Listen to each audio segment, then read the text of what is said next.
हमारे युवा साथी आज इस मुद्दे पर विचार करें कि हम अपनी मातृभाषा के कितने निकट हैं और हम उसके लिए क्या कर सकते हैं। दूसरी बात राष्ट्रभाषा की, महात्मा गांधी ने कहा था, और देखिए ध्यान रहे महात्मा गांधी की जो मातृभाषा थी वो गुजराती थी,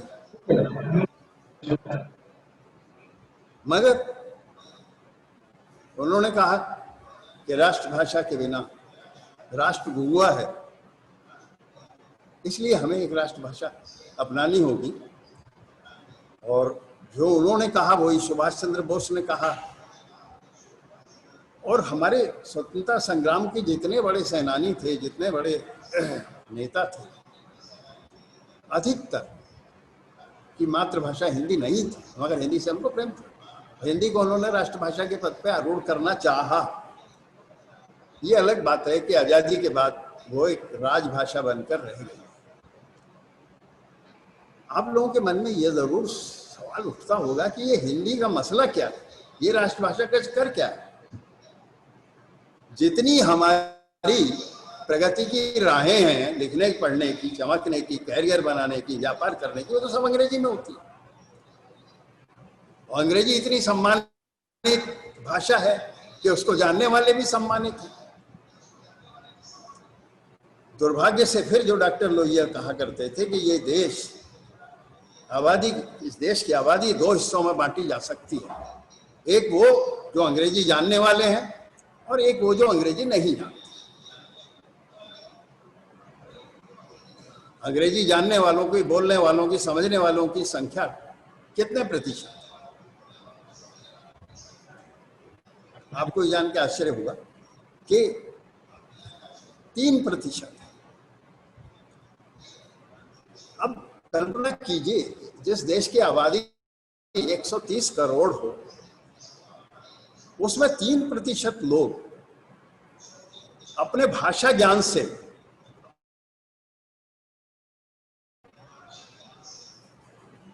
ऊंचे माने जाएं, समाज में उनकी प्रतिष्ठा अधिक हो, और सिर्फ एक भाषा विशेष के ना जानने पर किसी का रुतबा घटा के आंका जाए, तो ये न्यायपूर्ण नहीं है।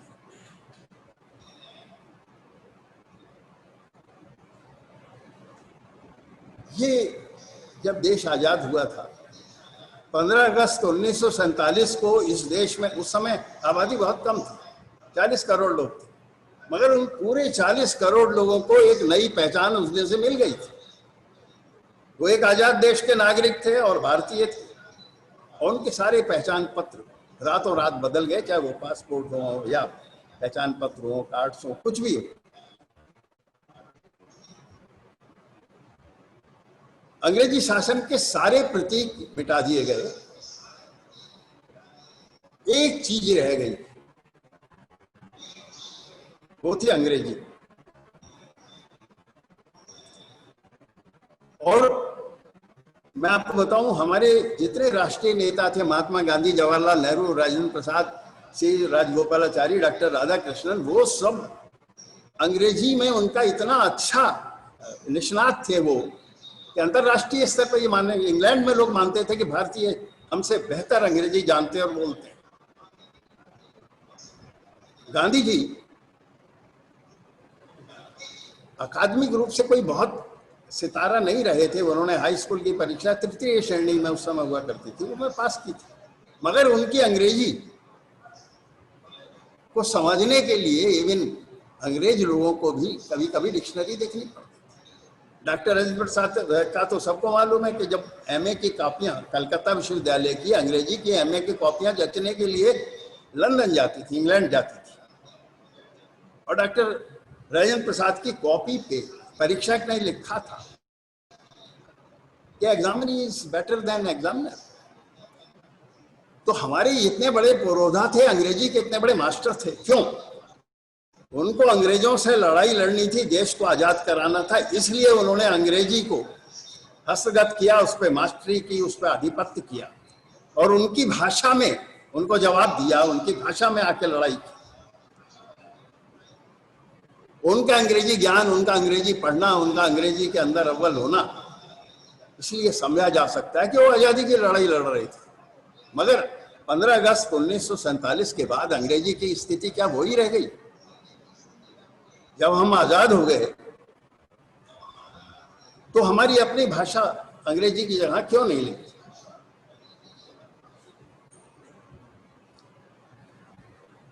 इसका जो तर्क दिया जाता है, लोग अंग्रेजी को बार बार कहा गया, संसद में बहुत कोशिश हुई, सब जगह उन्होंने कहा नहीं, अंग्रेजी को कुछ समय रखना पड़ेगा।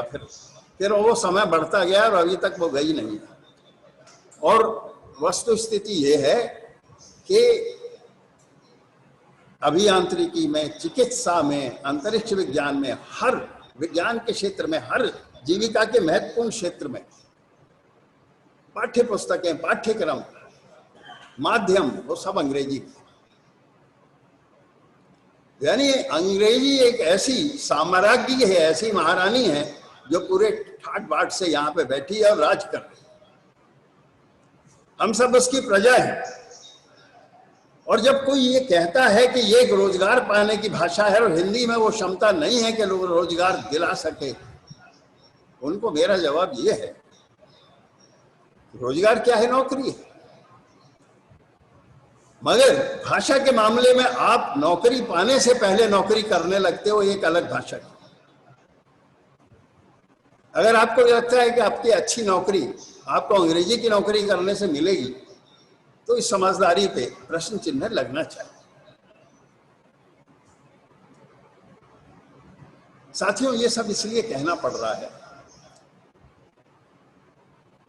कि आज इतना सब प्रयास करने के बाद, इतने हिंदी दिवस मनाने के बाद, देश की आजादी के इतने वर्षों बाद भी क्या स्थिति। मैं हिंदी का लेखक हूं, मेरे दिल में इस बात का हमेशा क्षोभ और दुख रहता है कि हिंदी की श्रेष्ठ पत्रिकाएं और पत्र एक एक करके बंद होते जा रहे हैं। अभी आपने पिछले हफ्ते ये समाचार पढ़ा होगा कि हिंदी की हिंदुस्तान टाइम्स की प्रतिष्ठित पत्रिका कादंबरी बंद हो गई। बच्चों की पत्रिका नंदन बंद हो गई। उससे पहले धर्मयुग, साप्ताहिक हिंदुस्तान, सारिका, माधुरी, जाने कितनी पत्रिकाएं थी जो लाखों की संख्या में बिकती थी, वो बंद होती गई, एक एक करके बंद होती गई। इसके क्या कारण? और ऐसा नहीं कि हिंदी की पत्रिकाएं नहीं बिकती, हिंदी के अखबार सबसे ज्यादा बिकते, तो पत्रिकाएं क्यों बंद हो जाती? उन्हें विज्ञापन का आधार नहीं मिलता।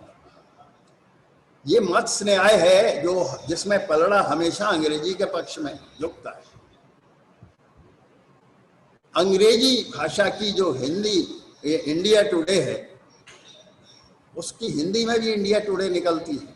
आप दोनों को देख लीजिए उलट पुलट के, अंग्रेजी में आपको विज्ञापनों की भरमार मिलेगी, हिंदी इंडिया टुडे में गिने चुने। और सबसे बड़ा विज्ञापनदाता हमारी सरकार है। तो सरकार की भी यही सोच है कि जिस चीज का विज्ञापन अंग्रेजी के पत्र में या पत्रिका में दी जाएगा वो बहुत ज्यादा बिकेगी और बहुत ज्यादा प्रसार होगा उसका। इन सब चीजों से क्या नुकसान हो रहा है, मैं आपको वो बताना चाहता हूँ। एक तो हमारे पत्र पत्रिकाएं बंद हो रही हैं, हमारे साहित्य के दरवाजे बंद हो रहे हैं, हमारी युवा पीढ़ी को हिंदी साहित्य से, उसकी विधाओं से दूर किया जा रहा है और उसको घेर घार के मजबूर किया जाए कि वो अंग्रेजी की शरण में जाए, अंग्रेजी बोले।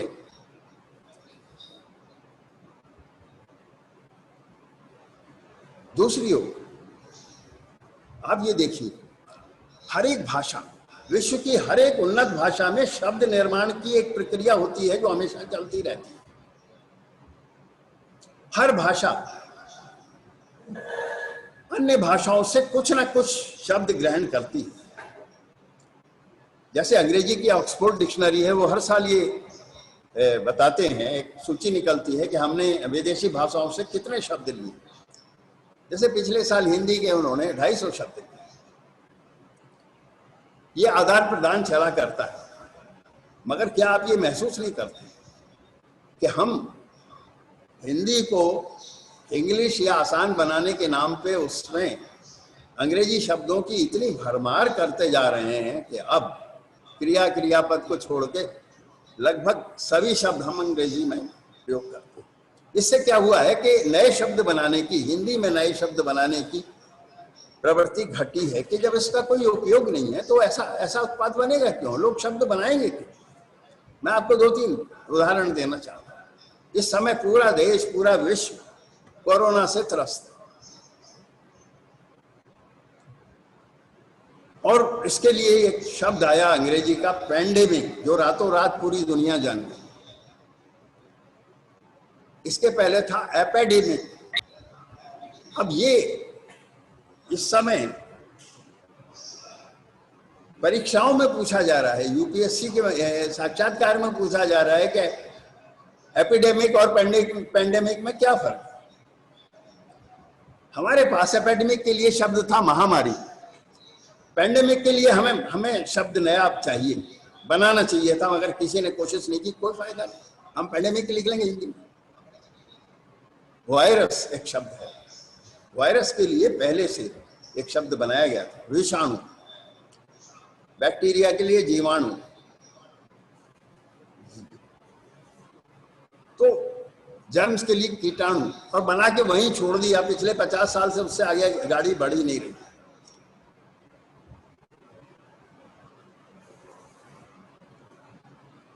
हम सहज रास्ता अपना रहे हैं, हम वायरस ही लिख रहे हैं उसको हिंदी में, पैंडेमिक को पैंडेमिक ही लिख रहे हैं। इससे नुकसान क्या हो रहा है, इसको समझिए आप। पिछले दिनों आपने देखा होगा टेलीविजन पे और सुना होगा, अखबारों में पढ़ा होगा कि जब ये महामारी फैली और लोगों का रोजगार खत्म होने लगा और सब जगह लॉकडाउन हो गया, तालाबंदी हो गई, तब बहुत बड़ी संख्या में आबादी ने पलायन किया। दक्षिण से, पश्चिम से, पूरब से लोग पलायन करके वापस आए। ये कौन लोग थे, ये किन प्रदेशों के लोग थे? ये वो लोग थे जिनको अपने प्रदेशों में रोजगार नहीं मिलता, जो मजदूरी करने के लिए, छोटे स्तर के तकनीकी काम करने के लिए दूसरे प्रदेशों में जाते हैं, वहां खटते हैं, उनका शोषण होता है। वो चाहे सूरत में जाके वो हीरा तराशते हों, बंबई की कपड़ा मिलों में काम करते हों, वो पूरा, और लाखों की संख्या में, करोड़ों की संख्या में आबादी का पलायन हुआ। कहां? उत्तर प्रदेश और बिहार की ओर। वो सब हिंदी भाषी।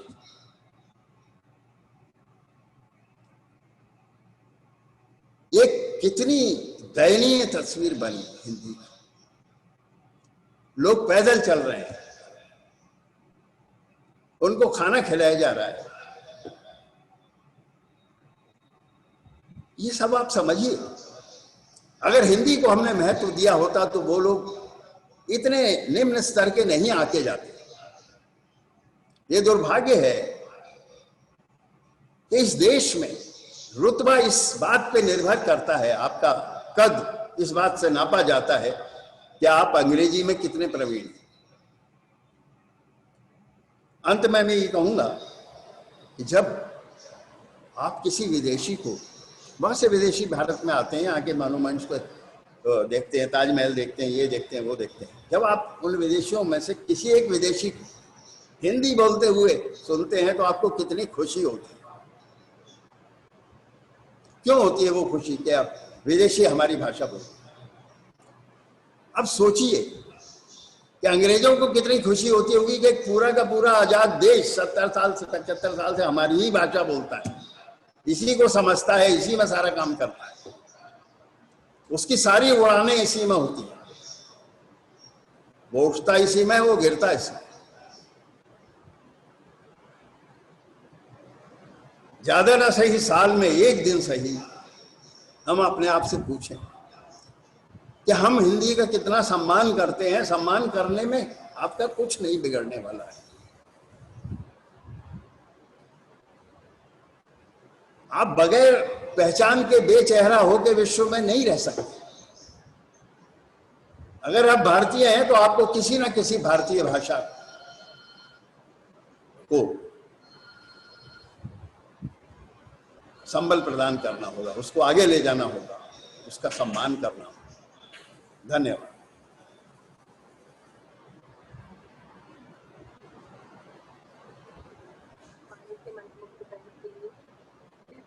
शुरुआत में कहा कि जो हिंदी भाषा है, जो हिंदी हमारी मातृभाषा है, वो हम स्कूल जाने से पहले सीख लेते हैं। सर ने बहुत महत्वपूर्ण बात इसमें बताई कि ये हिंदी है जो किसी स्कूल में नहीं सिखाई जाती है हमारे देश में। और सर ने एक और महत्वपूर्ण बात ये बताई कि जो हमारे जितने भी क्रांतिकारी थे, जिन्होंने देश को आजाद करने में योगदान दिया, उनकी भी अपनी एक मातृभाषा थी, लेकिन उन्होंने उसके अलावा भी हिंदी को लेकर महत्वता दी। हमारे देश में अनेक भाषाएं हैं, लेकिन हिंदी की अपनी महत्ता है। एक कहावत है कि उर्दू प्यार की भाषा है, अंग्रेजी व्यापार की भाषा है, लेकिन हिंदी व्यवहार की भाषा है।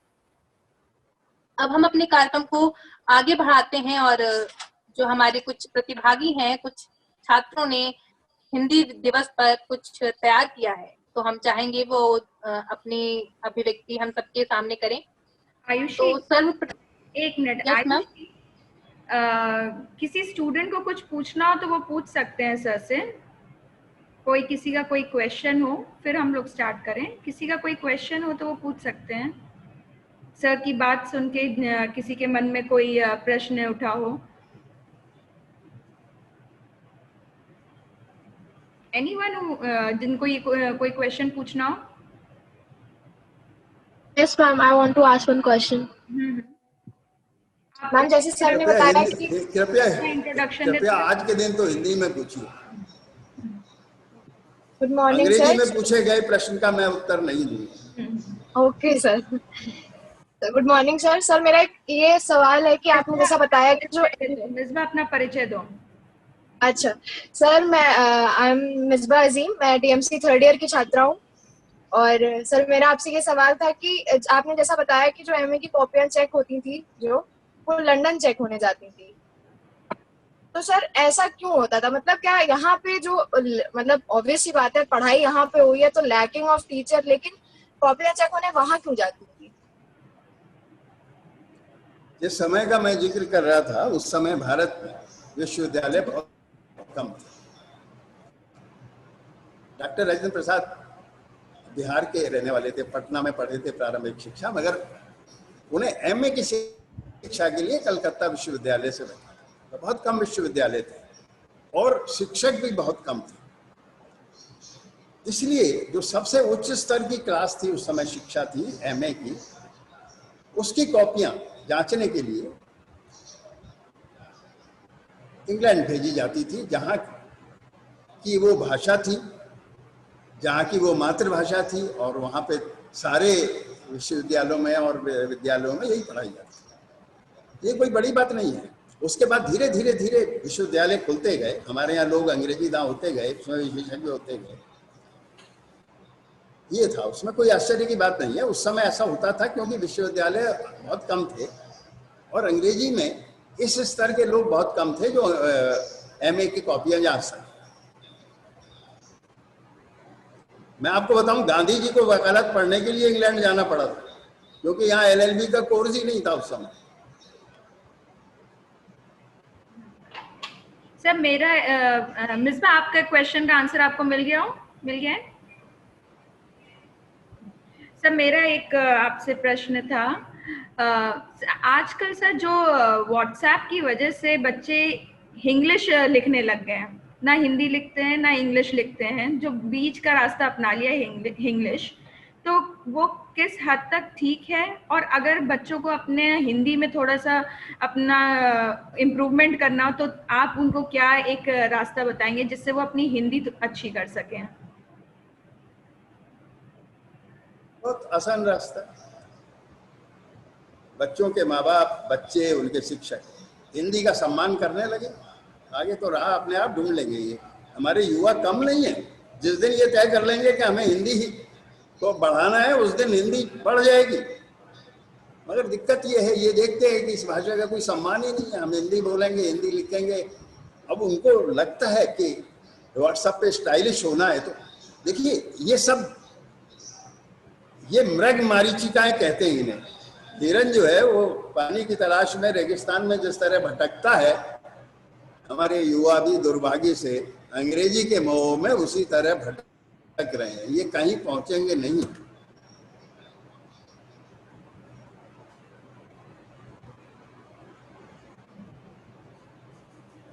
जी sir, thank you sir. Ma'am मेरा भी एक प्रश्न था। जी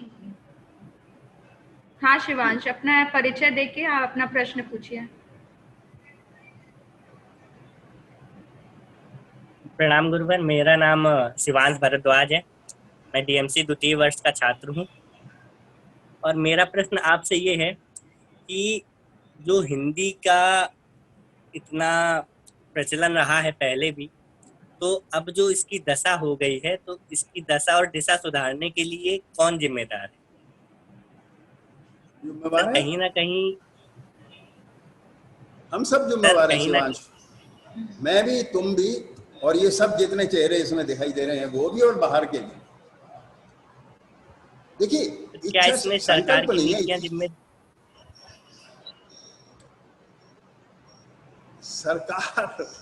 सरकार की नीतियां बदलती रहती हैं।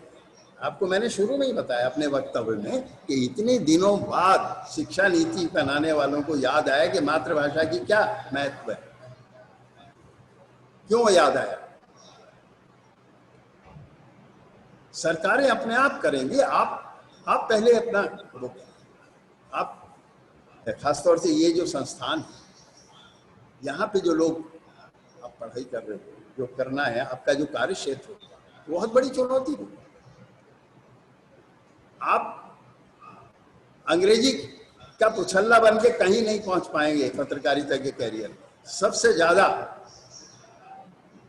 बिकने वाले हिंदी पत्र ही हैं, हिंदी का अखबार ही सबसे ज्यादा बिकते हैं, हिंदी के चैनल ही सबसे ज्यादा टीआरपी और लेते हैं, सुनाई। आपका भविष्य तो हिंदी में ही है। आइए, इस हिंदी की लड़ाई लड़िए, इसको आगे बढ़ाइए, इसकी सबसे पहले इसका सम्मान करिए। सर वही पूछना चाहते हैं कि इन्होंने ये पूछा था थोड़ी देर पहले, पिछला प्रश्न ये था कि व्हाट्सएप पे लोग हमारे युवा जो हैं इस तरह की बोलते हैं। मैं कह रहा हूं कि कुछ युवा शुरू कर दें व्हाट्सएप पे शुद्ध हिंदी बोलना, और हिंदी क्या है, कहीं ना कहीं किसी न किसी को तो शुरुआत करनी पड़ेगी, और सिर्फ उतनी ही देर है, ज्यादा नहीं।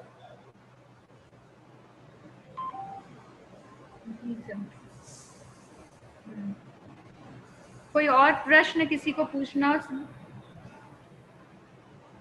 हाँ आयुषी है। सर मैंने कल ही देखा, जो हमारे शशि थरूर हैं, जो काफी अच्छे लेखक हैं और पॉलिटिशियन हैं, जो अपने बातों के लिए और इंग्लिश के लिए भी जाने जाते हैं, तो उन्होंने जो हमारे राइटर हैं इंग्लिश के, चेतन भगत, जिनकी अभी किताब आई थी अरेंज मैरिज, उसको लेकर मतलब कि कुछ तारीफ की। तो चेतन भगत ने कहा कि सर आपने इतने बहुत ही कम शब्दों में, या कहें बहुत ही इंग्लिश के बहुत ही इंग्लिश में आपने तारीफ जरूर की, लेकिन ये शब्द इतने बहुत ही हल्के हैं, ये आप कुछ भारी शब्दों में, भारी इंग्लिश के शब्दों में मेरी तारीफ करिए।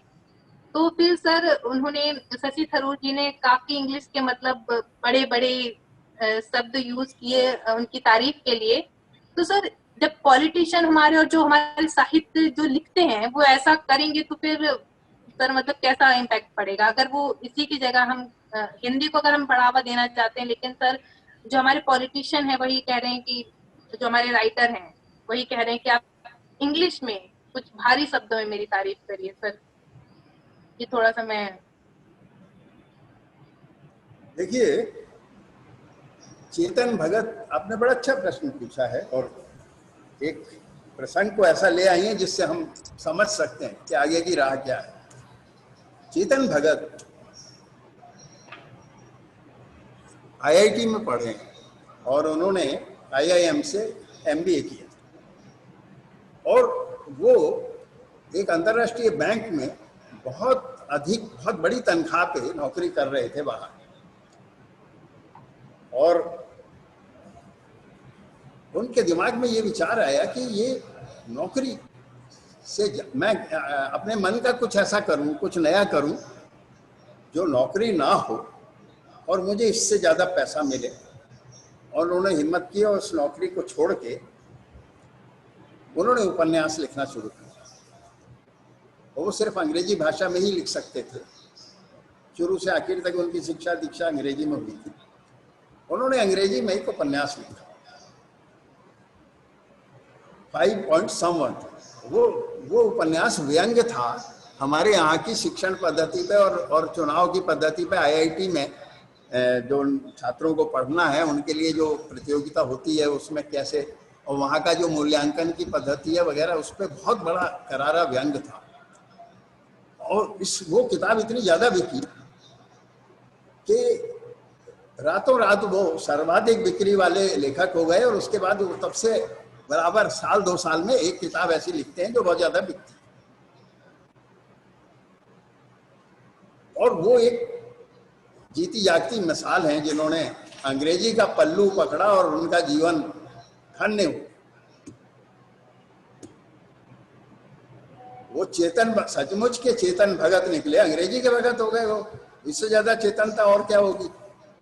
मगर इतना सब होने के बाद भी मैंने आपको बताया कि अंग्रेजी जानने वाले, सुनने वाले, समझने वाले 3% तो हैं। तो चेतन भगत को पैसा बहुत मिलता था क्योंकि अंग्रेजी जानने वाले 3% की जो क्रय करने की क्षमता है वो बहुत ज्यादा है, पैसा इन लोगों के पास है। मगर चेतन भगत को हिंदी भाषी क्षेत्र में कोई नहीं जानता था, सिर्फ वो लोग जानते थे जो अंग्रेजी में पढ़ सकते थे। चेतन भगत ने ये ढूंढना शुरू कर दिया कि मेरी किताबों को हिंदी में कौन अनुवाद करे,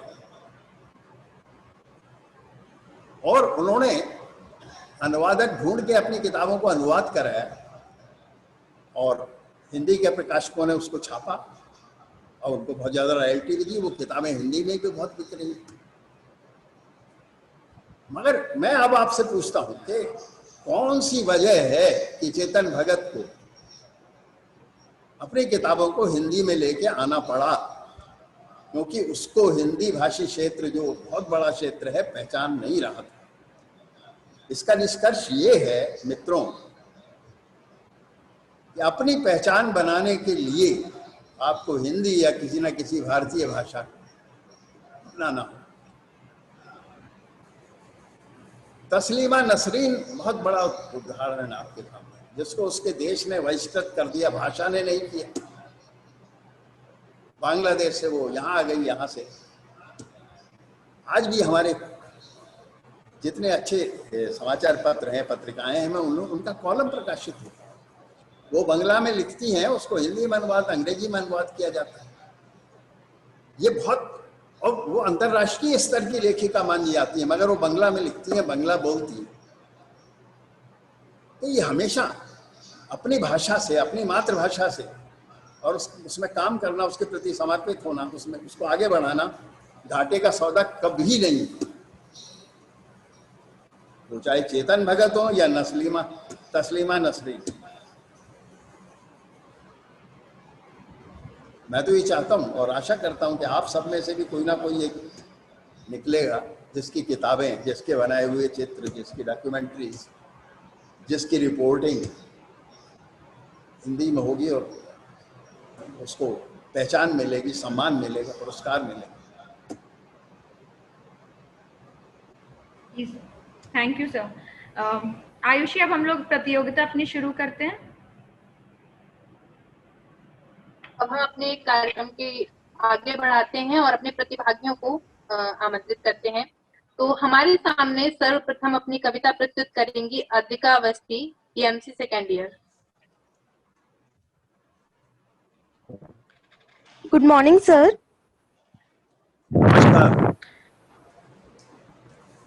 नमस्कार सर, मैं Adrika Awasthi DMC second year की छात्रा हूँ।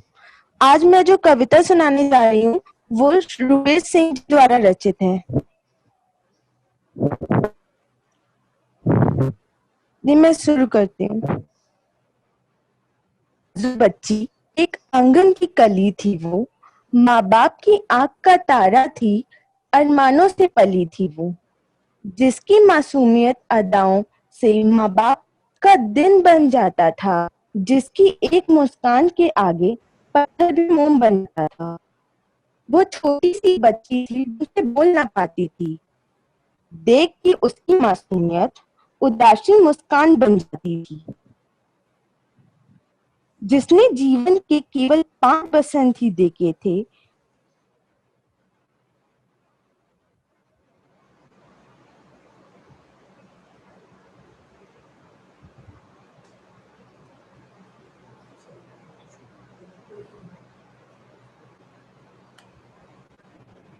आपकी आवाज जो है वो कट सॉरी गई है। मैम, डिस्कनेक्ट हो गया।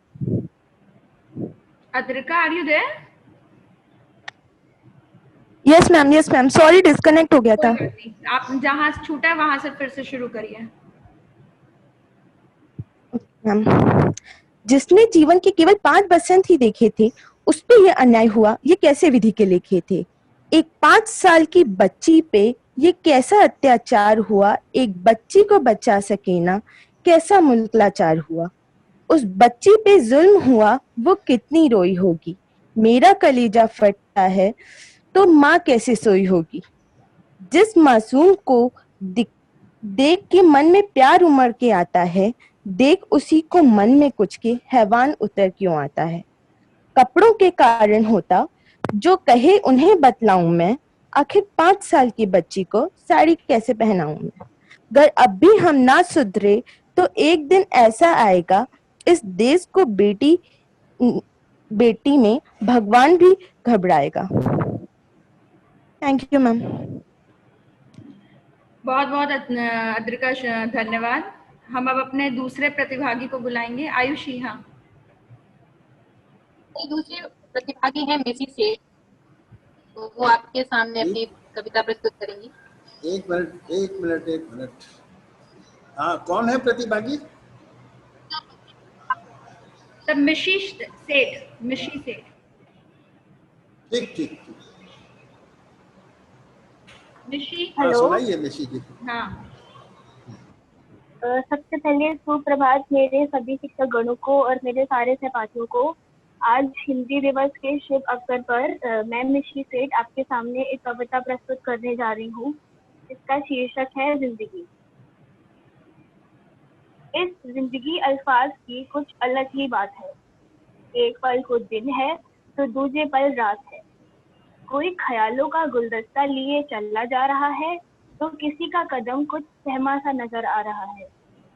कितने ही हथेलियों में है ये सपने बंद, कितनों के दिल में है एक अजीब सी ठंड। कहीं शोर से हर रास्ते गूंज उठते हैं तो कहीं माँ की लोरी से हर गली में सुकून के दरवाजे खुलते हैं। किसी राह पे लालच चादर ओढ़ के बैठा करती है तो अगली ही राह पे एक पत्थर को ही खिलौना मानकर एक मासूम की हंसी खिलती है। हरा नीला लाल पीला हर रंग है यहाँ के बाजारों में। मानो एक चित्रकला सी कोई, कहीं सफेद तो कहीं रंगों से भरी। एक हाथ कहीं पत्थर उठाकर खून बहाता है तो वहीं कोई दूसरा हाथ धुआंओं से ही सारी दुनिया सजाता है। आग की लपटों ने है कितनी ही बस्तियों को घेरा, मगर स्नेह की हवाओं ने हर बार किया है एक नया सवेरा। सवालों की नदी कश्मकशों के पहाड़ हमने भी है सब देखे, मगर इस जिद्दी रूह ने अभी भी ना है ये घुटने टेके। रोना हंसना गाना गुनगुनाना सब है इस जिंदगी के पिटारे में। तू कदम तो रख, समुंदर जरूर है ये विशाल, पर तू भी आ जाएगा किनारे पे। तू भी है वो तूफान जिसका शोर होगा विशाल, बस परिंदे की तरह तू अपने पंख तो निकाल। धन्यवाद।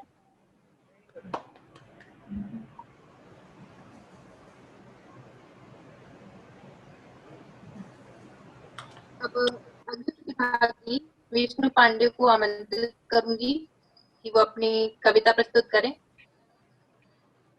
कौन है? अनिरुद्ध पांडे। सर विष्णु पांडे जी, विष्णु पांडे। अच्छा, विष्णु पांडे।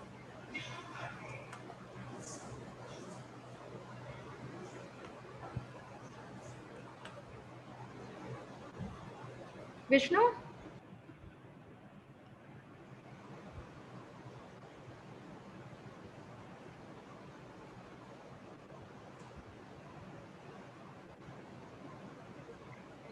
विष्णु,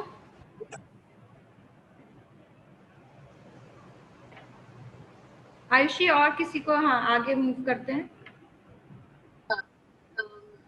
मैं अगले प्रतिभागी सौम्या शुक्ला को आमंत्रित करती हूँ तो अपनी कविता के माध्यम से अपने विचारों को प्रस्तुत करें। सौम्या शुक्ला है हमारी,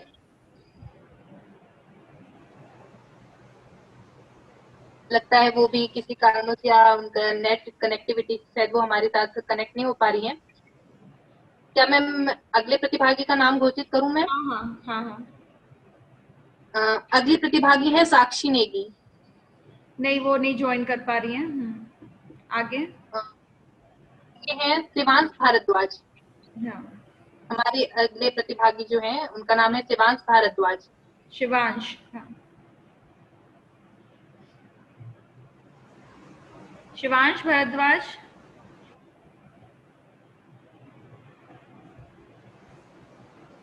अच्छा, साक्षी नेगी है। हाँ, आपकी आवाज नहीं आ रही साक्षी, बोलिए। नहीं, आपकी आवाज नहीं आई।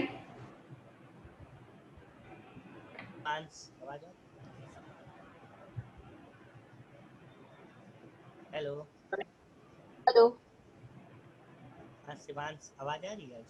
शिवांश, 1 मिनट। साक्षी नेगी, आपकी आवाज नहीं आ रही है। आप 1 मिनट पहले शिवांश को कंप्लीट कर लेने दीजिए, फिर आप ट्राई करिए, ठीक है? शिवांश, आप शुरू करिए।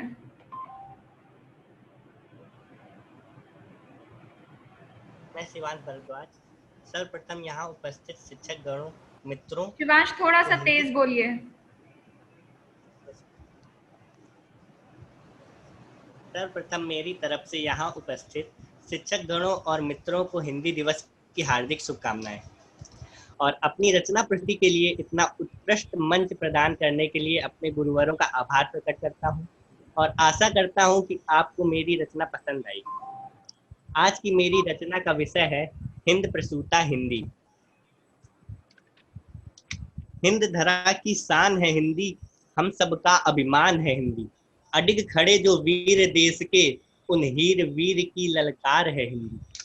मातृभूमि की तान है हिंदी, मातृ शक्ति की आन है हिंदी। जिसको बोले वीर धीर वो, आशा सी अभिलाषा कुंजी। जस जस शत्रु ने धावा बोला, नित नित संबल देती हिंदी। और जब जब आंख तड़ेरे कोई, तिन तिन धूल चटाती हिंदी। जिसके मात्र संभाषण पर वो हिम पर्वत भी नाज करे, ऐसी वीरों की वाणी का कोई कैसे फिर प्रतिकार करे। जिसको गाकर क्रांतिवीर मुस्कुराकर फंदे में झूले, ऐसे गीतों को जनने वाली हिंदुस्तान है हिंदी। हमारी एकता और संप्रभुता की सब देश मिसालें देते हैं, हिंदुस्तानी कहते हमको, इसकी जननी हिंदी है। आर्यावर्त के मस्तक पर जो स्वर्णिम आभा छाई है, वो भारत की अपनी बेटी मातृभाषा हिंदी हमारी है। और अंत में अपनी स्वरचित प्रस्तुति को संपूर्ण करते हुए मैं कहना चाहूंगा कि आओ हम सब मिल करके फिर हिंदी की आभा फैला दें, वो शाश्वत भारत की बेटी को फिर उसका गौरव लौटा दें, फिर उसका गौरव लौटा दें। धन्यवाद। आपकी कविता का शीर्षक बहुत अच्छा था, हिंद प्रसूता हिंदी। प्रसूता यानी जननी। हिंदी को अन्य भाषाओं की जननी कहा जाता है। धन्यवाद शिवांश। अब हमारे जो अगले प्रतिभागी हैं उनका नाम है इशिका अग्रवाल। इशिका,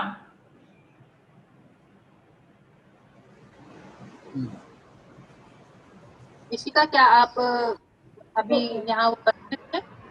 हाँ इशिका है, Yes. बोलिए।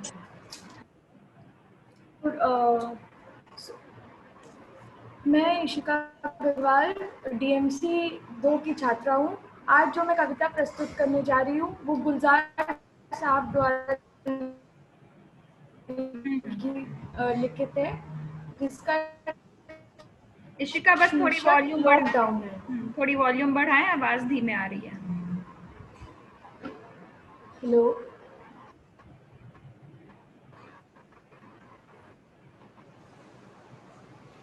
तो का दोबारा गाना बोल दीजिए।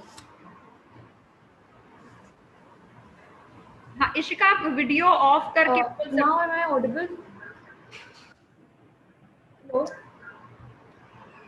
ये दिखाई दे रहे हैं, आप अब अपनी कविता शुरू कर सकती है। जी। वक्त रहता नहीं कहीं टिककर, इसकी आदत भी आदमी सी है। आप रुक जाइए, ये वक्त भी निकल जाएगा। ये वक्त खैरियत से है, अपने ही घर में नज़रबंद होना ज़रूरी है। घर में नज़रबंद होना आदतन फितरतन आदमी को मंजूर नहीं, लेकिन इस बार ये नज़रबंदी कबूल कर लीजिए। उसमें सिर्फ आपका ही भला नहीं, पूरी इंसानी नस्ल का भला है। सिर्फ हमारे घर, मोहल्ले, शहर और देश में नहीं, ये पूरी दुनिया में हो रहा है। घर के बाहर कदम उठाने से पहले रुकिए, सोचिए और लौट जाइए। घर में रहिए और महफूज रहिए। Thank you. Thank you Ishika. इस समय का जो संकट काल है, जो गुलजार साहब की आपने कविता कही, वो इस संकट काल को लेकर थी। उसे हमारे सामने प्रस्तुत करने के लिए बहुत बहुत धन्यवाद। अब हमारे जो अगले प्रतिभागी हैं वो है वैष्णवी दीक्षित। वैष्णवी, वैष्णवी, क्या आप मेरी आवाज सुन पा रही हैं?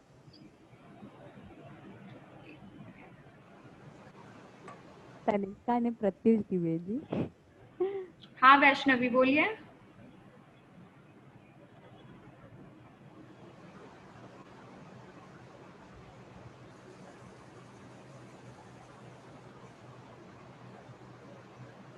आयुषी, आगे बढ़ते हैं। हाँ, तो उनके साथ भी, वैष्णवी के साथ भी हमारा इंटरनेट कनेक्शन शायद ठीक नहीं है। अब मैं अपने अगले प्रतिभागी सिद्धांत सागर को आमंत्रित करूंगी कि वो अपनी कविता प्रस्तुत करें।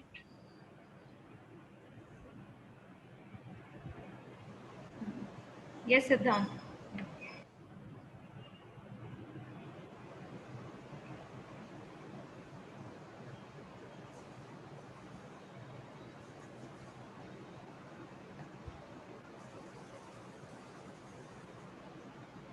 सिद्धांत बोलिए, आपका म्यूट कर, अनम्यूट करिए, बोलिए।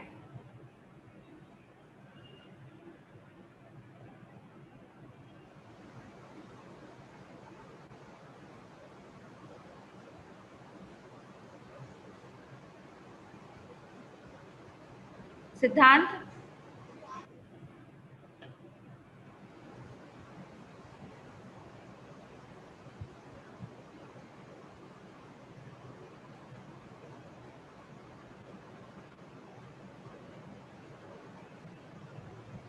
ठीक है आगे बढ़ते हैं आयुषी।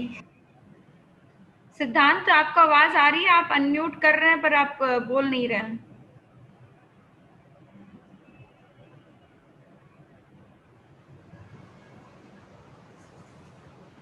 ठीक है आगे बढ़ते हैं आयुषी। प्रतिभागी डीएमसी थर्ड ईयर से वर्तिका श्रीवास्तव।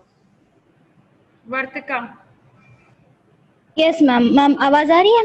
जी बिल्कुल ठीक से आ रही है। मेरे सभी शिक्षक गणों को और मेरे सभी मित्रों को मेरी तरफ से हिंदी दिवस की हार्दिक शुभकामनाएं। मेरा नाम वर्तिका श्रीवास्तव है। मैं डीएमसी थर्ड ईयर की छात्रा हूँ। जो कहानी मैं आपके सामने प्रस्तुत करने जा रही हूँ वह मेरे द्वारा ही रचित है। उम्मीद है आपको पसंद आएगी। रिश्तेदार हैं तो क्या हुआ? बचपन में हम लड़कियों को कितना सिखाया जाता है, किसी अनजान से बात मत करना, कोई कुछ दे तो मत लेना, कोई पास बुलाए तो मत जाना। लेकिन इन्हीं सब के बीच में हमको ये पाठ नहीं सिखाया जाता है कि हमको सबसे पहले अपनों से सेफ रहना है। रक्षाबंधन का त्योहार था। बच्चों के हाथों में खुशियों का थैला था और उन्हीं में से एक नन्ही सी गुड़िया जो आने वाले वक्त से बेखौफ थी, उसको रिश्तेदारों का और अपने तोहफों का इंतजार था। रिश्तेदारों से मिल, अपने भाई बहनों से मिल वो काफी खुश थी। राखियों का धागा पकड़ वो पूरे घर में नाच रही थी, पर उसको क्या पता था कि उस पर किसी हैवान की नजर थी। वो नन्ही सी गुड़िया सजने को तैयार बैठी थी अपने पसंद के लहंगे को पहन और झुमका पहन अपने सभी भाई बहनों के साथ मस्ती करने को तैयार थी। एक तरफ वो अपने सभी भाई बहनों को अपने पास बुला राखी बांध रही थी, तो वहीं दूसरी तरफ उस आदमी की नजर गुड़िया के कपड़ों पे टिकी थी। प्यारी सी मुस्कान के साथ अपना पूरा दिन गुजारा और रात में अपने बिस्तर पे बैठ के अपने तोहफों को संवारा। दरवाजा खोल गुड़िया के पापा अंदर आए और बुआ फूफा को छोड़ने चलना है ये बोलकर तैयार होने को बोल गए। गुड़िया खुशी खुशी तैयार हुई और चल दी। उसके पापा अपनी बहन से यानी कि बुआ से कुछ बात कर रहे थे और वह गुड़िया थक चुकी थी। पिता के कहने पे वो कार की पिछली सीट पे बैठ गई। असलियत में वहां तो वो नजर बैठ चुकी थी जो दुनिया को दूसरे नजर से देखने वाली थी। गुड़िया के फूफा भी उसी सीट पे बैठ गए और गुड़िया को गलत तरीके से छूने लगे। वो बहुत चिल्लाई लेकिन उन हाथों ने, उन बंद खिड़कियों ने उसकी आवाज दबा दी। अपनी माँ को ये बात बताई तो चुप होने को बोल दिया। माँ चाहे तो आवाज उठा सकती थी पर रिश्तेदार थे इसलिए चुप हो गई। लेकिन गुड़िया चुप रहने वालों में से नहीं थी। उस दिन के बाद जब जब उसके फूफा ने उसको छूने की कोशिश की तब तब उसने कस के उनकी कलाई पकड़ उन कदमों को पीछे कर दिया। दुनिया कैसी है, कौन सी भाषा समझती है, उस नन्ही सी गुड़िया को छोटी ही उम्र में समझ आ गया था। कई बार अपनी माँ से वो डांट भी खाई, रिश्तेदार हैं ऐसा मत करो, माना गलत किया है बदतमीजी ना करो। लेकिन उस नन्ही सी गुड़िया के मन में ये दया के भाव अब कहाँ बैठने वाले थे। रिश्तेदार हैं तो क्या हुआ, रिश्तेदारी ने हद पार की है, अब गुड़िया हद पार करेगी। धन्यवाद।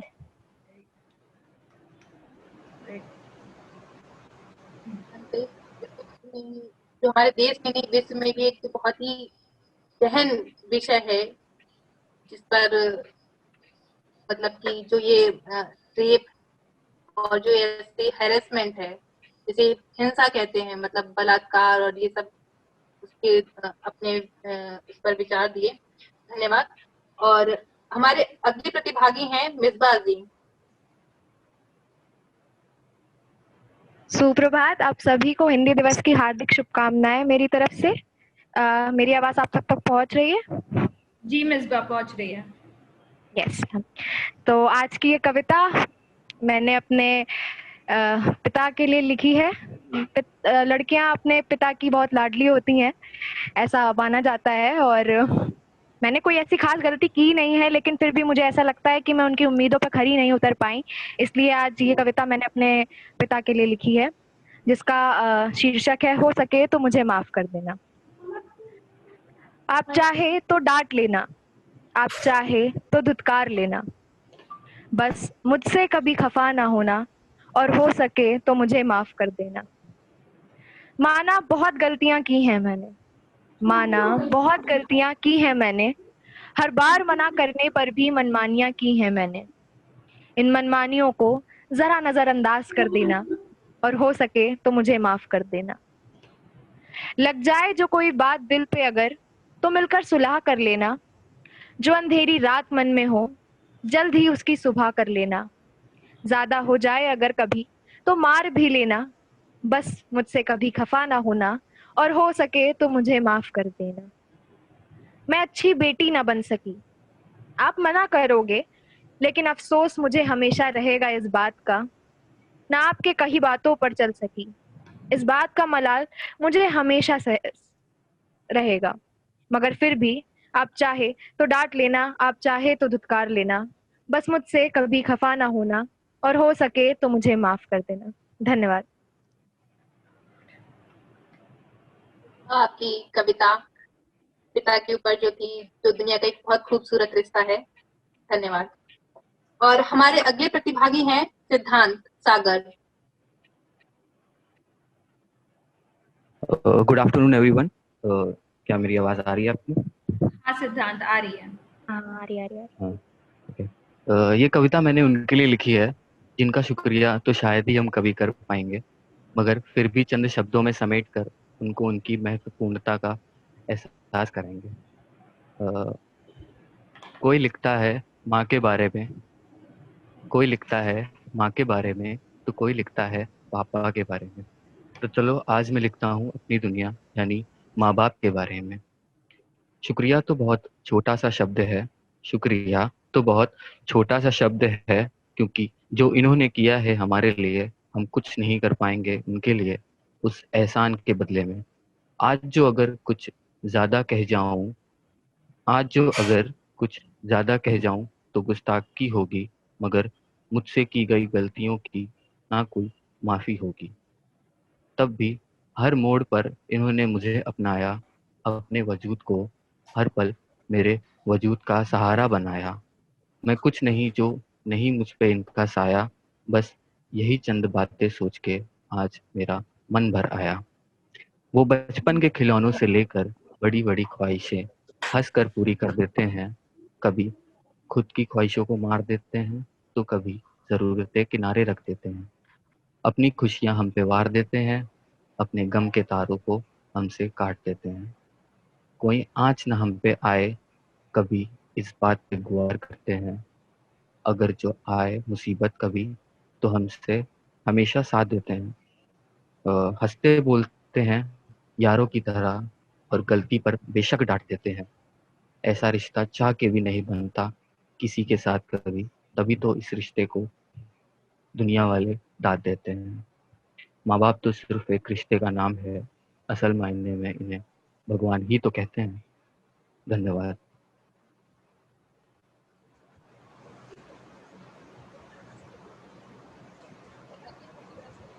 शुक्ला।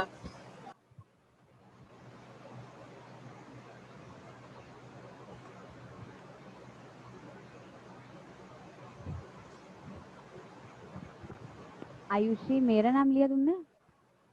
हाँ दिव्या, मैंने आपका ही नाम लिया है। अच्छा ठीक है।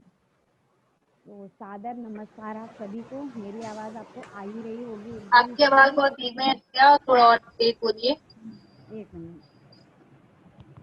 हेलो, आ रही है अब? आवाज धीमे आ रही है दिव्या, थोड़ा सा तेज बोलिए बस। मैम अभी भी आ रही है धीमे? अब ठीक है, हाँ बोलो। तो मैंने अपनी कविता मजहब पे लिखी है, मैम सुनी चुकी होंगी। तो शुरुआत करना चाहूंगी कि एक मिनट में सर से, एक मिनट दिव्या, सर आपको सुनाई दे रहा है? हेलो। हाँ थोड़ा हेलो लो है दिव्या, बस थोड़ा आपको और तेज बोलना पड़ेगा, ठीक है? मैम आ रही है आवाज? हाँ अब आ रही, इसी पिच पे बोलिएगा। ठीक है मैम, ठीक है। आप नाम की बात करते हैं, लोग तो रंग में भी मजहब ढूंढ लिया करते हैं। गाय को हिंदू तो बकरे को मुसलमान बोल देते हैं, एक को इंसान तो दूसरे को हैवा बोल देते हैं। मजहब, मजहबी रंग कुछ ऐसे होते हैं जो जोड़ते तो हैं पर तोड़ना उन्हें बखूबी आता है। जो जितना करीब होता है उतना ही दूर चला जाता है।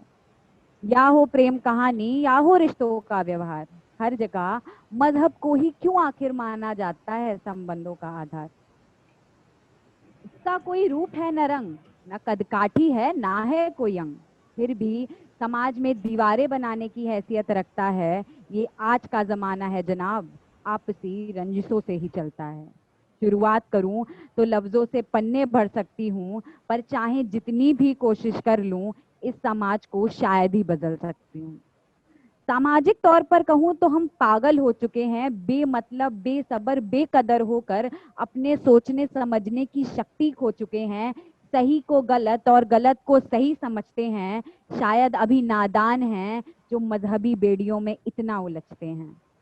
पर वो आज भी खुदा का सजदा करता है, मैं पूजा राम की करती हूँ। वो यीशु को मुझ में देखता है, मैं गुरुद्वारे में उसकी खैरियत दुआ करती हूँ।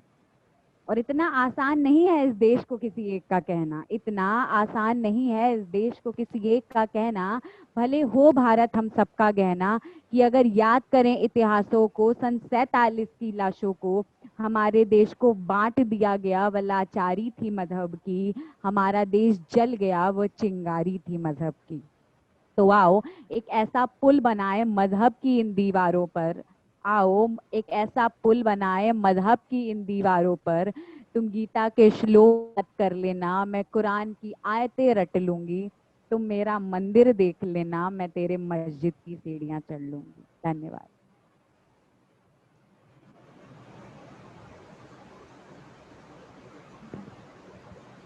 Very good Divya. Thank you ma'am. Hello. हाँ हेलो मैम, साक्षी। हाँ साक्षी। मैम, मेरी कविता का शीर्षक औरत ही रहने दो मुझे। अच्छा, साक्षी नेगी, हाँ बोलिए। Yes, मैम, मेरी कविता का शीर्षक है औरत ही रहने दो मुझे। आप कहोगे कि फिर वही घिसा पिटा टॉपिक लेकर आ गई। खुद को भी समझाया कि ए बावरे मन, क्यों तू एक ही टॉपिक पे बार बार अपनी कलम खींचता है। आज सोचा था कि कुछ अलग बोलूंगी, सुन चुके जो तुम वो पिटारा अब ना खोलूंगी। पर क्या करूं, आज ही अखबार में आया कि दहेज ने एक बार फिर एक बहू को जलाया। एक 5 साल की बच्ची और 50 साल की विधवा को किसी बलात्कारी ने फिर अपना शिकार बनाया। आत्मा फिर आहत हुई, मन फिर छटपटाया, कदम खुद चल पड़े, कलम खुद चल पड़े। जब फिर मंडराए काले साए, मेरे आंखों के आंगन, मन की पुकार, आत्मा की हाहाकार एक लफ्ज बनकर कागज पर खुद उतर आए। बहुत कह लिया कि नारी काली है, दुर्गा है। बहुत कह लिया कि नारी काली है, दुर्गा है। फिर आज क्यों उसकी हालत माली है। सरस्वती लक्ष्मी मत कहो मुझे, हो सके तो औरत हूँ, औरत ही रहने दो मुझे। इतिहास गवाह है, सरस्वती कह कर तुमने मुझे सती बनाया। लक्ष्मी कह कर तुमने मुझसे दहेज मांगा। ये सरस्वती लक्ष्मी उफ ना कहो मुझे। दुर्गा और काली तो बनना पड़ता है मुझे। दुर्गा और काली तो बनना पड़ता है मुझे। जब अपने नारित्व की रक्षा खुद करनी पड़ती है मुझे। टेंशन मत लो तुम, उम्मीद नहीं रखती कि, बस उम्मीद ये है कि सरस्वती लक्ष्मी मत कहो मुझे, मैं नारी हूँ, मुझे नारी ही रहने दो मुझे। Thank you ma'am. बहुत खूब साक्षी। हाँ थैंक यू मैम। हाँ आयुषी, आगे बढ़ते हैं। कोई भी स्टूडेंट छूटा हो, आयुषी आगे बढ़ते हैं। मैम विष्णु पांडे। मैं भी आपका ही नाम ले रही थी। जो भी बच्चे छूट गए मैं उनका नाम दोबारा लूंगी, तो कोई दिक्कत वाली बात नहीं है। तो विष्णु हमारे अगले प्रतिभागी। सभी गुरुजनों को मेरा सादर प्रणाम। मैं विष्णु पांडे डीएमसी द्वितीय वर्ष का छात्र हूँ। आज हिंदी दिवस के अवसर पर मैं कृषि प्रधान देश हिंदुस्तान के किसानों पर अपनी स्वरचित कविता अन्नदाता को प्रस्तुत करता हूँ। तो जब भी मेरे पेट ने खुद को आग लगाया है, कुछ भी खाने की इच्छा जताया है, भूख मिटाने के लिए तू काम आया है। हे अन्नदाता, आज मुझे तू याद आया है। तेरे हर अन्न ने हमें तृप्ति दिलाया है, तेरे परिश्रम ने हमें भूखा मरने से बचाया है। तेरे पसीने की महक मुझे खींच लाया है, इसीलिए मुझे आज तू याद आया है। खुद मर कर हमें जिंदा बचाया है, धूप सहकर तुमने हमें छांव दिलाया है। हर मौसम में तुमने खुद को जलाया है, फिर क्यों तू आज आत्महत्या पर उतर आया है। पूरे देश को भोजन तुमने दिलाया है, हरदम देश के साथ खड़ा होकर दिखाया है। बैल से लेकर ट्रैक्टर तक सब तुमने चलाया है, तुमने बंजर को भी उपजाऊ बनाया है। तुमने ही भारत को विश्व गुरु बनाया है, तुम दुनिया को तुमने ही आईना दिखाया है। हर बार तू आंधियों से टकराया है, हमारे लिए तू ढाल बनकर आया है। इसीलिए मुझे आज तू याद आया है। हे अन्नदाता, तू खुदा बनकर आया है। धन्यवाद। Very good, thank you Vishnu. हम आगे बढ़ूं? हाँ हाँ। हमारी जो अगले प्रतिभागी हैं वैष्णवी दीक्षित। वैष्णवी शायद नहीं है। शुक्ला जो पिछले टर्न में छूट गई थी। वैष्णवी, आप आवाज आ रही है वैष्णवी आपको?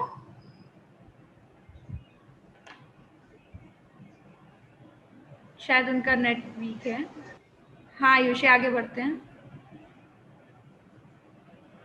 प्रतिभागी है वैभव तिवारी। नहीं, वैभव नहीं है। हमारी सर आखिरी प्रतिभागी है शशिकांति कुशवाहा। शशिकांति, हाँ। सुप्रभात सभी मित्रों को मेरा सादर नमस्कार। शशि थोड़ा तेज बोलिए। Sure ma'am. मेरी कहानी का शीर्षक है अपने पंख फैला दो। छोटी सी उम्र में ही बोल दिया जाता है कि बड़े होकर ये बनना है, फिर जिंदगी भर उसी के गुण गाए जाते हैं। खुद को भी उसी के सपने आने लगते हैं। बचपन जो देखा था, जो सुना था, वह सब भूल जाते हैं। छोटा सा सपना आंखों में लेकर मैं माँ पापा के सामने खड़ी तो हो गई थी, लेकिन अपने आप से कई बार एक सवाल पूछा करती थी, कहीं मैं कुछ गलत तो नहीं कर रही, कहीं मैं अपने सपने का गला तो नहीं घोट रही। अपने सपने तक पहुंचने के लिए कई सारे पड़ाव पार करने थे मुझे, जैसे रिश्तेदार क्या कहेंगे, सोसाइटी क्या सोचेगी।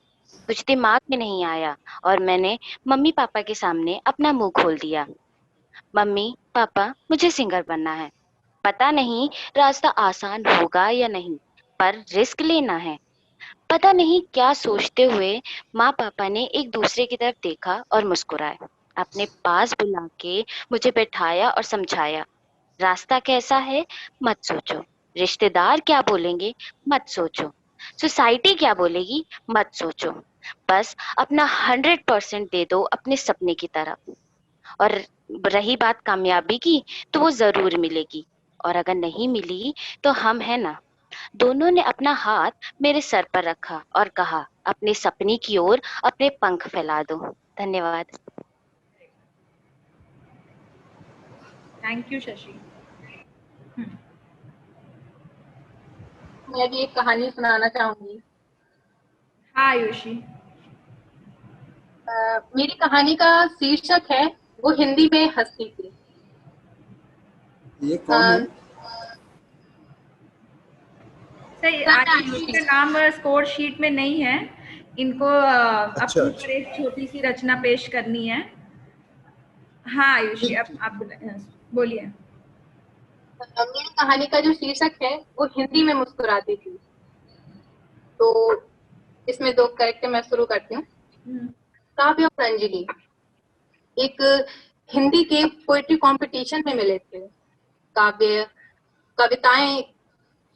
कहानियां लिखता था और अंजलि, सॉरी मैं थोड़ा नर्वस हो रही हूँ, मैं दोबारा शुरू कर रही हूँ सर। काव्य और अंजलि हिंदी के एक पोएट्री कंपटीशन में मिले थे। काव्य कहानियां लिखता था और सोशल मीडिया पर उसका अच्छा खासा पेज था और उस पे उसकी अच्छी खासी फैन फॉलोइंग भी थी। लेकिन अंजलि सोशल मीडिया से दूर अपनी डायरी के पन्नों पर अपने शब्दों से खेलती थी। लेकिन वो पीछे नहीं थी, वो भी लगभग 5 साल से शहर के हर हिंदी काव्य सम्मेलन में अपनी जीत दर्ज करती आ रही थी। और इस बार भी हिंदी दिवस के मौके पर पूरा हॉल अंजलि की कविता सुनकर तालियों से गड़गड़ा उठा था। उसपे काव्य की तालियां भी शामिल थी। जैसे ही अंजलि हॉल से बाहर आई तो काव्य ने उसे उसके काव्य के कविता के लिए बधाई दी। उसने कहा, बधाई हो, आपकी हिंदी बहुत अच्छी है, आप हिंदी में कविताएं बहुत अच्छी करती हैं। अंजलि ने भी मुस्कुराकर कहा, धन्यवाद। फिर काव्य ने कहा, आप तो मुस्कुराती भी हिंदी में हैं।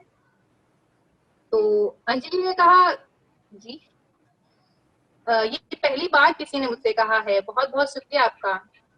काव्य ने कहा, मैंने भी पहली बार किसी की ऐसी तारीफ करी है। काव्य ने कहा कि अगर आप बुरा ना माने तो मैं आपसे एक बात कहूं। अंजलि ने मुस्कुराते हुए कहा, जी बिल्कुल कहिए। काव्य ने कहा, क्या आप मुझे कविता करना सिखाएंगी? अंजलि ने दोबारा मुस्कुराते हुए कहा, हिंदी में कविता करने में क्या है, वो तो बहुत आसान है, वो तो सब अभ्यास से आता है। काव्य ने कहा, मतलब आप सिखाना नहीं चाहती हैं? अंजलि ने कहा, ऐसी बात नहीं है।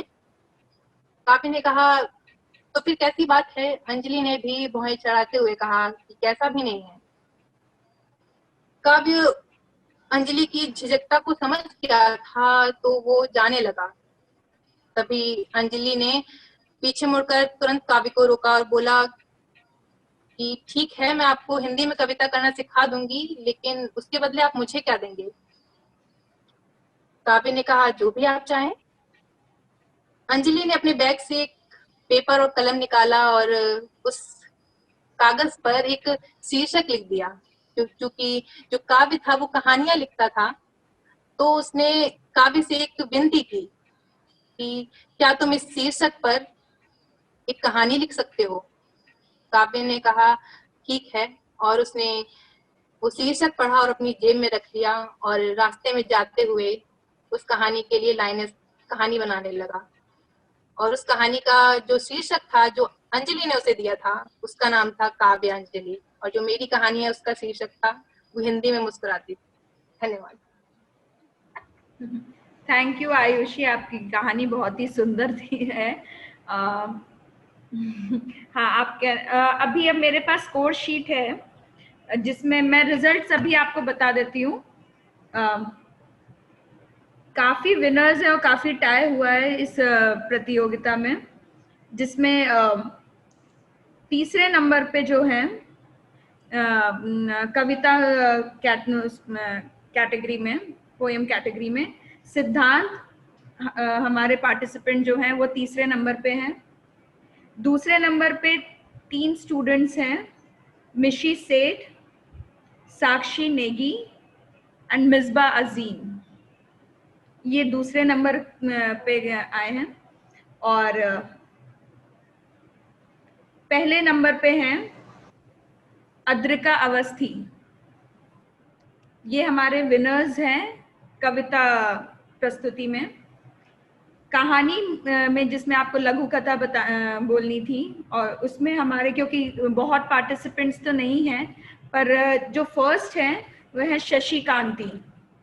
तो ये परिणाम रहे आज की प्रतियोगिता के में, जिसमें बच्चे जब भी इंस्टीट्यूट हमारा ओपन होगा अपने सर्टिफिकेट इंस्टीट्यूट में कलेक्ट कर सकते हैं। और बहुत शुभकामनाएं। आज आपने जिस उत्साह के साथ पार्टिसिपेट किया वो बहुत प्रोत्साहन के काबिल है। मुझे इतनी ठीक से हिंदी में नहीं बोल पाती हूँ, पर ये मेरी एक गलती है। पर आज सर को सुन के मैं इस पे अपना बहुत इम्प्रूवमेंट करने की कोशिश करूँगी सर।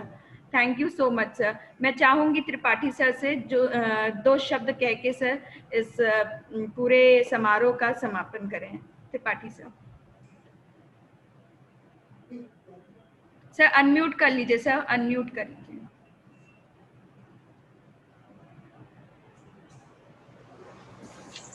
प्रिय विद्यार्थियों,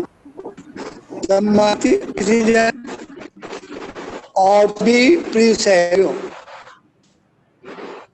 हम सबके लिए आज ये गौरव की बात है कि हिंदी दिवस के अवसर पर लब्ध प्रतिष्ठित साहित्यिका शायदेन जी को हम सबने आज सुना। हम आगे होंगे कि कोरोना काल में भी, कोरोना के संकट के बावजूद उन्होंने हमारे इंस्टीट्यूट के आमंत्रण को स्वीकार कर इंस्टीट्यूट में आने की कृपा की और बच्चों को, स्टूडेंट्स को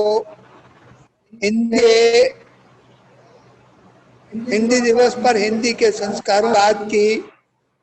हिंदी जरूरी है, अंग्रेजी कितने प्रतिशत की भाषा है, इन सब चीजों के बारे में एक गहरी जानकारी। मैं जेएमसी के मैनेजमेंट और की तरफ से हार्दिक अभिनंदन और स्वागत करता हूँ। राजेंद्र ने एक बहुत सही सवाल उठाया है कि हम दिन ही सागर में हिंदी आरक्षित करते आ रहे हैं, करते आ रहे हैं। दरअसल अपनी भाषा से प्रेम करने, अपनी भाषा के संस्कार जीवन में बरतने हम दूर होते जा रहे हैं, और यही वजह है, और यही वजह है कि कई हिंदी की पत्रिकाएं, ऐसी पत्रिकाएं जो देश को बड़े प्रकाशन समूह डालते रहे हों, बन रही हैं। कुछ पत्रिकाओं का उन्होंने भी किया। धार्मिक और साप्ताहिक हिंदुस्तान, जो ऐसी पत्रिकाएं हिंदी की रही हैं जो एक वक्त में हर विभाग इनमें कोई पत्रिका जरूर आती है। मैं खुद भी टाइम्स ऑफ इंडिया ग्रुप के पत्र पढ़कर उस समय इसके संपादक सत्यानंद हिरानंद सायन जी थे। ये पत्रिकाएं क्यों हुई, ये एक बड़ा सवाल है। तो मैं कहा उसका जवाब ही में है कि हम भाषा के संस्कार को जीवन में बरतने से दूर हो जा रहे हैं। हम हिंदी पट्टी के लोग, जो हिंदी बेल्ट है उसके लोगों के लिए हमारी माँ भाषा तो हिंदी ही है। लेकिन यहाँ की भी क्या स्थिति है, हम क्या जितना लगाव अपनी माँ को करते हैं, क्या हम अपनी माँ को कर पाते हैं? अगर कर रहे होते तो ये सवाल नहीं उठते कि ये हिंदी की मैगजीनें, ऐसी मैगजीनें जिनका देश में नाम था, बंद हुई। क्यों बंद हुई? तो मैं सिर्फ यही कह सकता हूं कि हिंदी को हमें ज्ञान विज्ञान की, अंग्रेजी, जर्मनी, फ्रेंच, चाइनीज, कोई भी भाषा हो, ज्ञान विज्ञान तो किसी से भी सीखा जाए, लेकिन जीवन में बरतने के लिए, जीवन के संस्कारों को जीने के लिए हमें अपनी भाषा के प्रति गौरव होना चाहिए। हमें अभिमान होना चाहिए कि हम हिंदी हैं, हम हिंदी वाले हैं। मैं अंत में यही कह सकता हूं कि हर रोज हिंदी में जीना सीखिए, फिर इसका चमत्कार देखिए। मैं इन बातों के साथ अपनी बात खत्म करते हुए एक बार फिर मैं श्री राजेंद्र राव जी का हार्दिक अभिनंदन करता हूं और इस बात का धन्यवाद करता हूं कि उन्होंने बहुत समय में हमारे इंस्टीट्यूट की बात रखी और उन्होंने यहाँ आने का किया। धन्यवाद।